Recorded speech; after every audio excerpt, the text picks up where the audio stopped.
নমস্কার, আমি বন্দনা। আমার কিচেনে আপনাদের সবাইকে স্বাগত জানাই। আবারও এসে হাজির হয়েছি আমের চাটনির একটি রেসিপি নিয়ে। দেখে নেওয়া যাক আজকের এই রেসিপিটি। আজকের রেসিপি কাঁচা আমের চাটনি। আমের চাটনি তৈরি করার জন্য এখানে আমি মিডিয়াম সাইজের দুটো কাঁচা আম নিয়েছি। আম আমি খোসা ছাড়িয়ে টুকরো করে কেটে নিয়ে ধুয়ে নিয়ে ফিরে আসছি। খোসা ছাড়িয়ে আম আমি টুকরো করে কেটে নিয়েছি আর পরিষ্কার করে ধুয়ে নিয়েছি। দিয়ে দিয়েছি 1 চামচ রিফাইন্ড অয়েল,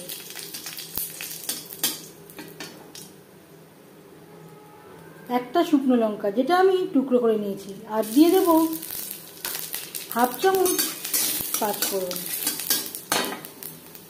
লঙ্কা পাঁচফোড়ন ভেজে নেওয়ার পর দিয়ে দেবো আম। কাঁচা আম 12 মাসই বাজারে পাওয়া যায়। 12 মাসই আমরা নানা রকম সবজি দিয়ে চাটনি তৈরি করে থাকি। তবে আমার মনে হয় বা আমার ভালো লাগে সব থেকে আমের চাটনি।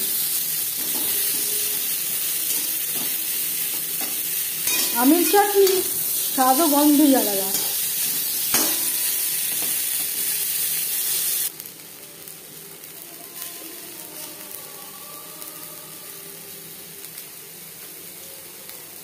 সামান্য পরিমাণে হলুদের গুঁড়ো, আর লাগছে স্বাদ মতো লবণ। লবণ হলুদ দিয়ে 3-4 মিনিট আম ভেজে নেওয়ার পর দিয়ে দেবো জল। জল কতটা অ্যাড করবেন সেটা সম্পূর্ণ নির্ভর করছে আপনার উপর। আর দিয়ে দেব মুঠো ভর্তি টুকরো করে কেটে রাখা আমসত্ত্ব। আমসত্ত্ব পুরোপুরি অপশনাল, যদি হাতের কাছে না থাকে বাদ দিতে পারেন। এখানে আমি আমার পরিমাণ মতো জল অ্যাড করেছি, আর দিয়ে দেব রসগোল্লার রস, যেটা আমি জাল দিয়ে ঘন করে রেখেছিলাম। এর পরিবর্তে আপনারা দানাচিনিরও ব্যবহার করতে পারেন। 5-6 মিনিট রান্না করব। জাল দিয়ে আমি অনেকটাই ঘন করে নিয়েছি। কতটা চিনি বা মিষ্টি রস অ্যাড করবেন সেটা নির্ভর করছে আমে কতটা পরিমাণে টক আছে।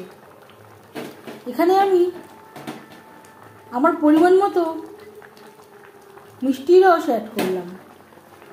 সবশেষে দিয়ে দেব কাজু আর কিশমিশ।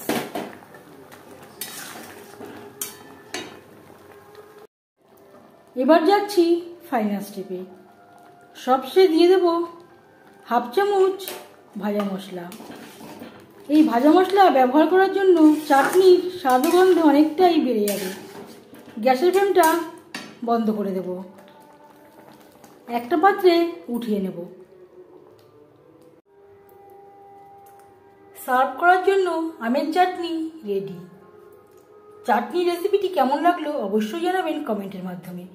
যদি এই রেসিপিটি ভালো লেগে থাকে লাইক করবেন, শেয়ার করবেন, সাবস্ক্রাইব করবেন আমার চ্যানেলটিকে, বেল আইকনটা প্রেস করে দেবেন।